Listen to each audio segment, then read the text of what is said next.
Hello there, everybody. I'd like to be one of the first people to welcome you to Central Illinois and our Midwestern culture. I'm really looking forward to being your IEC. This presentation and its purpose is so that I can give you some important information about the area that you're going to be living in. And I can also maybe answer some questions that you don't even know you have yet about where you'll be living and what you can expect for your exchange year. You are going to have a few people on your team when you are here in the Midwest. The first is your regional coordinator, Nicole and Jeremy Painter. You can see their phone number there. I'd like you to go ahead and save that in your contacts now. Nicole will be there as a resource if something gets escalated or you just have a question during the workday. Or before 4 p.m., which is when I am teaching. You also have me. My name is Jamie Corcoran and my husband, Mike Corcoran. I'd like you to also add my phone number to your contacts list. And we'll talk about the role of the IEC here in a little bit. And then you'll also have a program advisor. I will send you that information on WhatsApp when it becomes available. In terms of communication, I do prefer to use WhatsApp. So please download that. Make sure you have my number available. I'll send you a link to a group that we have so that you can communicate with people who are going to be living in a similar area to you. In terms of WhatsApp, I'd like you to check your notifications and make sure that you can see new messages in a timely manner. Make sure that you have that on so that it'll pop up if something is said by myself or Nicole so that you can answer us pretty promptly. You can expect monthly communication at a minimum from me. I'll typically text you to set up a time to chat, and then we can have a phone conversation at any time. During the school week or Monday through Friday, I'm available after 4 p.m. There are also some times where we'll have a monthly event and I'll say, okay, I'm going to count this as our contact. What can I write down? Because we'll have a face-to-face interaction. So while you're all living in the Central Illinois area, many of you are going to be at different schools, but we're likely to play each other on some games or see each other throughout the exchange journey. If you are going to school at Normal Community High School, your mascot is the Ironman. We also have several Wildcats that are going to Normal West. If you're going to Bloomington High School, you're a Raider. If you're going to Olympia High School, you're a Spartan. And finally, we have Titans in El Paso. One of the biggest things that you're probably thinking about at this time or worried about is making friends. And one of the best things you can do is get involved in some fall activities. So for boys, in the fall, you'll be looking at golf, cross country, football, soccer, cheer, musical, or play. And for the girls, we have cross country, tennis, golf, swim, volleyball, dance, cheer, musical, or the play. In the winter, you can see that there is a little bit more limited in terms of activities. For boys, it's wrestling, basketball, bowling, swim, scholastic bowl.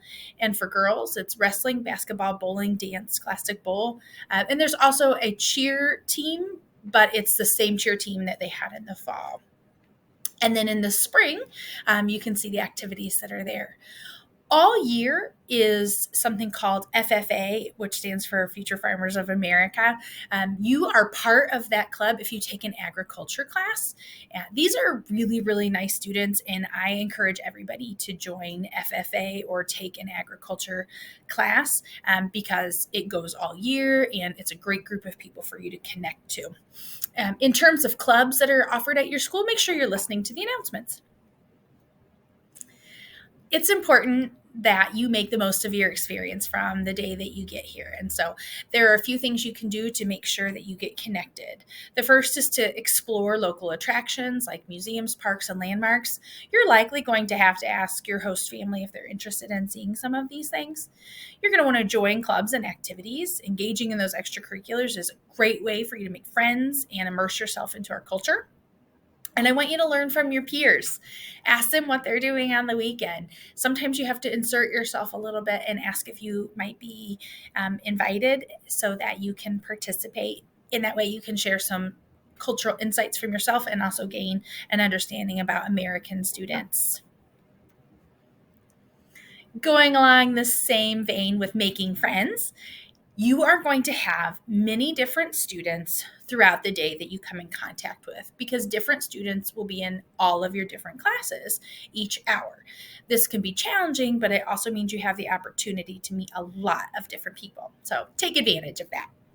Here's some ideas that I have found helpful for students, particularly in the first months and the months leading up to your exchange year. Go ahead and try to connect to students now. Search for schools. Once you get one, connect to their friends so that you're going to have some familiar faces when you get here. Also, take a pack of gum your first couple days of school. I encourage you to lay your accent on pretty thick and offer gum to the people around you, and they're going to be intrigued by your accent and ask you some questions. It's also just a great icebreaker. I encourage you to invite other students to your home, of course, with the permission of your host parents. Join a club, attend church activities and church groups with your family. Church is definitely a different experience than what you're used to in Europe, and it's more of a lifestyle, and it's a great way to meet some people here in the United States. And of course, volunteer. I want to tell you about McLean County, which is where I live at my home, and I'm so excited to welcome you here. Our population is about 170,000. That percentage is about 6% for people who are born out of the United States. In terms of diversity, you can expect to be in a community which is 87% white. We are a very educated population. So we have 3 universities here in town: Illinois State University, which I teach at, Illinois Wesleyan, and Heartland Community College. The unemployment rate here in Bloomington Normal is only 3%, which is really good. Our median income is $67,000 a year, and that is not high. So that makes the people that live here very conservative. We're conservative both with our money as well as our political views. So please make sure that you keep some of more liberal ideas to yourself until you really understand the family or the people that you're around. The top employers in Bloomington Normal are State Farm Insurance, Rivian Car Company, country companies, universities, and farmers. You might be wondering, what are we known for here in Central Illinois? Well, it's a lot of agricultural land. So we grow mainly corn and soybeans, and you're going to see a lot of fields around you filled with tall corn when you first arrive. We have a lot of drive-through fast food experiences. In fact, Bloomington Normal is the home of Steak and Shake, if you've ever heard of that. It was originated here, and it's now all across the United States. Our land here is very flat. We do not have any mountains. We do not even have any hills. So you will be able to see some great sunsets due to our great flat land. As you're packing for your trip here to the United States, don't forget your AirPods, your computers, athletic clothes, because we do dress in a more athletic style than what you might be used to. Of course, your athletic shoes. You're going to need a coat, but you might want to buy one here. It's very windy here in the Midwest, and you can prepare for varying weather conditions. It will be very hot when you arrive in the summer and also very humid. It will almost feel wet. There's so much heat around you. We also have very cold and windy winters. Especially if you're going to be attending a lot of outdoor activities, which are common. Your temperature range will be about 110 degrees. It's 90 degrees when you arrive in July or August, and it can get to negative 20 degrees in our coldest parts of winter. In the Midwest, we have a few favorites, and I've listed them here. First, ranch dressing. It's true, we put ranch on everything. We also love Friday night football games. We love to go sledding in the snow. We love a good potluck where we can make something called chili. And we love our Midwestern sports. You can see those here. It's typically Chicago or St. Louis teams that we follow. So it's the Chicago Cubs, the Chicago White Sox, the St. Louis Cardinals, the Chicago Bears for football, the Chicago Blackhawks for hockey, and Bulls for basketball. In the Midwest, polite manners, hospitality, and good eye contact are going to get you very far, particularly with the adults that you are around. You might be thinking about food. In fact, I'm always thinking about food. What can you expect here in the Midwest? Some classic Midwestern dishes include corn on the cob, pork tenderloin sandwiches. Those are usually fried. We have deep dish pizza, which is kind of like a cheese pie. We're known for potlucks, where everybody brings a big dish to share, and it's usually in a crock pot.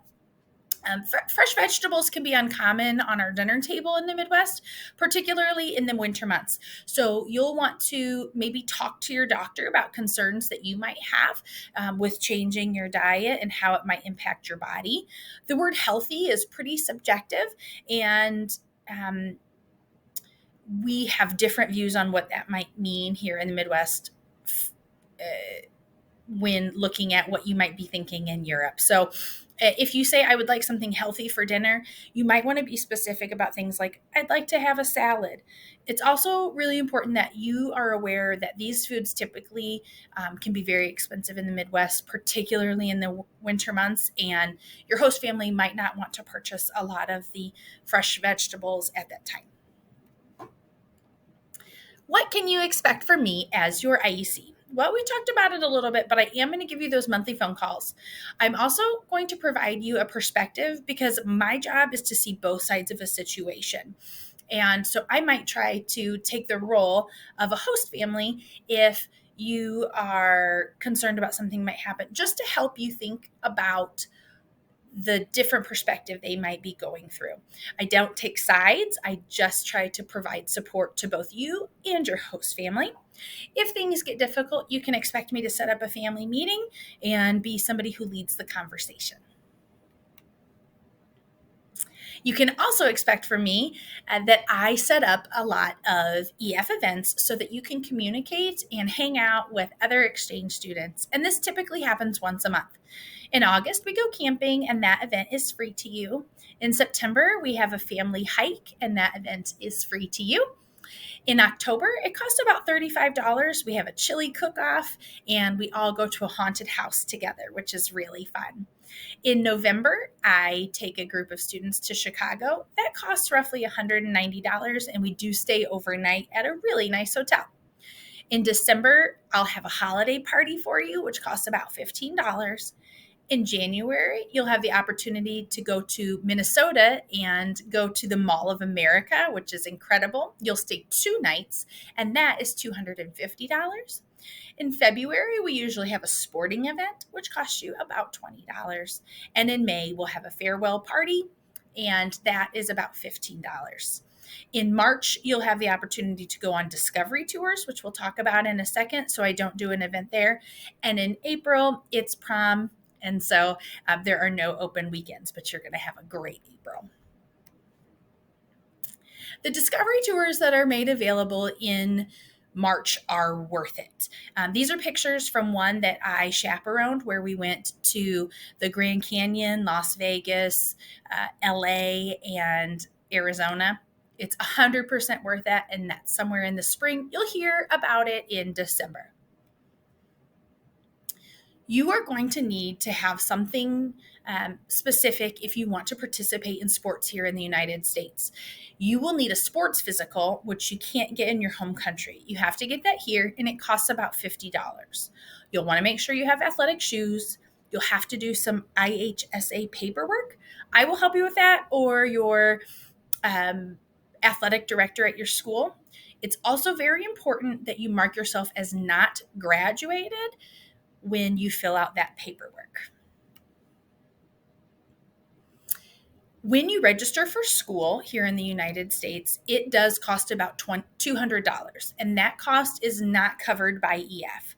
Some schools waive it, but most do not. So make sure that your parents are aware that you will spend about $200 that first week you get here to register for schools and rent some books that you will need for your classes. You are going to need to have your own computer. You're going to make sure that you have updated transcripts with the classes that you took in the spring. Typically, when I've communicated with your schools about you coming there, I've only had your fall grades. So please make sure that you have updated transcripts to provide to them. Bring your own backpack. Know that a school lunch is about $3 a day. And there are other monthly expenses considered, like a phone, for example, which costs about $50 a month here in the United States. That will be a cost that you will incur. Something that happens every year is students show up not having their proper vaccinations. And vaccinations are very expensive in the United States because you won't have insurance for them. You'll want to look up the Illinois immunizations, but here I'm including them as well. I'm going to show you now. These are the two most commonly missed vaccinations. The first is called hepatitis B or Hep B. You must have 3 rounds of that shot. Even if your doctor tells you you are complete at 2, you are not complete for the United States standards, and you will need to have a third one. If you come with only 2, you can expect to have to purchase one here before you can attend school. Also, if you are 16 years of age or going to be registered as a senior, you must have 2 meningococcal vaccinations. Those are MCV4 vaccinations, and you're going to need 2 of those. This can also be very expensive, so make sure you tell your doctor to do this before you leave. Your host family is in this experience with you. And I want to make it very clear that these are people who are not paid or compensated in any way to host an exchange student. They're doing it out of the kindness of their heart. They are also looking for a great experience. And you're going to want to do some of these things to make sure that you get along with them throughout your year. First, be in the living room or where the action is. You're not going to make any strong connections if you are in your bedroom. Identify what might irritate you and talk to them about it before you arrive. So if you do not like being called by your first name, you prefer a nickname, tell them that ahead of time. If you prefer not to be woken up in the morning, you're going to want to communicate that to them. Just make sure that you talk about those things before it becomes a problem, and it's a lot less awkward conversation. Make sure you talk to your host family in the car. They are not your driver. It is expected, especially because you're going to need so many rides from your host family, that it is a two-way conversation when you are driving them. So please try not to be on your phone in the car. Make sure you help out in the house. Do some chores, help with meals, help with the pets. I also suggest asking for feedback fairly frequently. How do you think things are going? Is there anything you'd like me to change? That also helps prevent a difficult conversation. My advice to you for school is to do your homework. Really, it's part of your grade. You will be failing if you're not doing your homework. Don't get behind. Ask for feedback from your teachers. Join or create study groups if you're struggling in any of your classes. Get involved. And both with your host family and school, say thank you a lot. I want to talk specifically about phone etiquette. Phones have been an issue the last couple of years. I'll hear from host families that students are in the living room, but they're just sitting on their phone, or they're Snapchatting, or they're just messaging their friends. It is an integral part of your life, and I understand that that's how you communicate with friends, but it's also important that you know some etiquette about phones in the United States. Have appropriate settings. So during school, you cannot have anything that makes noise, obviously. It's inappropriate to have your phone out at mealtime or during important conversations. And it's considered rude to be on your phone all the time, as I hear from host families. You're going to want to respond to texts from your host family in a prompt manner. I would say within a few minutes if you can, not during the school day, of course. Um, Keep your phone conversations positive. Use polite language, text please and thank you, and avoid unnecessary negativity in your texts. Also, if you think you're going to need a ride somewhere, it's great to text that as soon as you might know to let your family have time to prepare their plans for the day. In terms of phone calls, use respect quiet spaces and keep phone calls private and avoid loud conversations in public places or in your native language. If you are using your native language around Americans talking to people, they might assume that you're talking about them and think that it is rude. And in social media, of course, think before posting. Be aware of the impact that your posts have on yourself or others. Specifically for the girls, make sure that your posts and the content that you have does not take a sexual undertone, which might be uncomfortable for your host family. How to be successful with your host family. I'd like to say it's really important to have quality over quantity. So focus on those face to face interactions, limit screen time during gatherings with friends and family, prioritize real connections, and don't let the virtual world get in your way of building meaningful relationships with the people that are around you. In terms of emergency situations, be responsive. Answer calls from your host family or guardians promptly, especially in an urgent situation. And always communicate plans to your host family to keep them informed about where you are for your safety. The biggest differences between where you might live and the central Illinois where I live is that you're going to see that there is less maturity from your peers. There's a lot of parent control here, and because of that, your peers are going to seem less mature than maybe peers in Europe. There is less freedom here. There is less public transportation. There are fewer healthy choices, and we do not have open bodies of water for you to go to. What you can expect more of is more responsibility in the home. You will likely have chores. There is more school spirit, which is what people love about our school system. There is more parental control. In fact, it's very common to be asked to add a tracking app to your phone called Life 360. That tracking app is not necessarily because they don't trust you, but more it helps parents locate where you might be for pickups. And because you're going to be writing with teenagers, it also provides peace of mind to make sure that host families can always find you or be alerted in the event of a car accident. Here are some common mistakes that many students make. You might be staying in your room a lot. You might be making assumptions about what other people are thinking or about what other people are doing. I find that lots of Europeans have struggles with telling their host family where they're going instead of asking permission. You'll want to make sure you're asking permission before you go places here in the United States. Of course, it's a mistake to not learn from your failure. Don't make the same mistake twice if you can avoid it. Curse words or cuss words are much less common here, so try to avoid using those, especially around adults. You don't want to compare countries, and please don't use words like my country is better or this is worse than what we have. It's just different, and I know you've heard that from EF. And finally, a common mistake is not showing enough appreciation. You want to say something at least weekly. I know that EF has told you a lot about appreciation, and usually in the first month or two, exchange students are really good about showing their appreciation, but that kind of fades as we get closer to the holidays. Please make sure that you think about saying thank you at least once a week.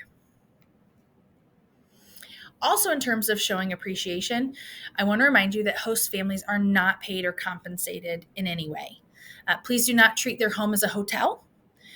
In fact, that is something that I often hear as a complaint from host families. Make sure that you consider showing appreciation in different ways. You can do it through your words with verbal conversations or in text. You can do it with actions like chores or doing things that are helpful. You can write notes. You can give small gifts. You can give hugs, or obviously just provide your time. Offer to get a coffee or watch a movie. And of course, recognize the things that they do for you. Please do this often. It's very important to Midwestern families. I like to consider the 2 of 3 rule. So you have 3 parts of your exchange year that are going to help you be successful. They are your host family and the people that you live with, having friends, and your school.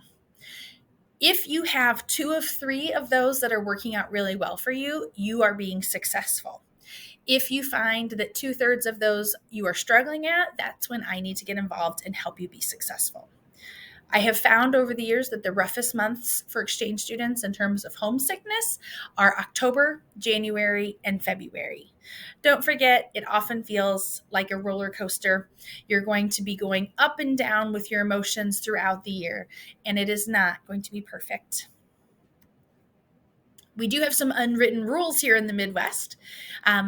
It's really popular and common for you to smile with your teeth here. And when you do that, it makes people feel that you are trustworthy. So consider that when you're meeting people for the first time. Hold doors, even for strangers, if you're going into public places. Small talk in public is really common. In fact, I know the lady that I get a Diet Coke from every day. I know her name, and we have conversations. We do have something here called Midwest Niced, so be on the lookout for clues for that. We say things like "ope" and "I'm sorry" a lot. I apologize maybe 15 times a day. Say thank you about 10 times a day as well. I hope you have the best exchange year. I'm so glad that I get to be part of your journey, and I wish you all the best. Don't forget to contact me if you need anything, and if you have any questions before you arrive, just ask. I'm looking forward to being part of this experience with you. Bye.